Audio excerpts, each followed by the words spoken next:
శ్రీనగర్ విమానానికి పెద్ద ప్రమాదం తప్పిందని చెప్పాలి. ఎందుకంటే నిన్న కురిసిన వడగళ్ల వాన కారణంగా శ్రీనగర్ ఎయిర్పోర్ట్ లో ల్యాండింగ్ సమయంలో కుదుపుకులోనైంది. వడగళ్లు పడ్డంతో కుదుపుకులోనైనట్లుగా తెలుస్తోంది ఆ ఇండిగో విమానం. అలాగే విమానం డ్యామేజ్ అయిన దృశ్యాలు కూడా మనం చూడొచ్చు. ఆ సమయంలో విమానంలో 227 మంది ప్రయాణికులు ఉన్నారు.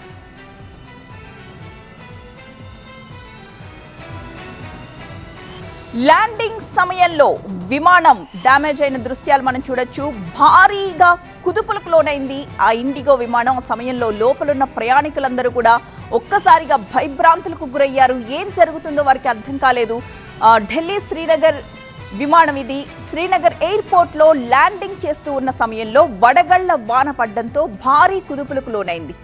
విమానం అయితే సేఫ్ గా ల్యాండ్ అయింది, కానీ డ్యామేజ్ అయిన దృశ్యాలు మాత్రం చూస్తున్నాం. కానీ ప్రయాణికులందరూ కూడా సురక్షితంగానే ఉన్నారు. వడగళ్ల వాన పడ్డంతో కుదుపుకు గురైంది ఇండిగో విమానం. ఆ సమయంలో విమానంలో 227 మంది ప్రయాణికులు ఉన్నారు.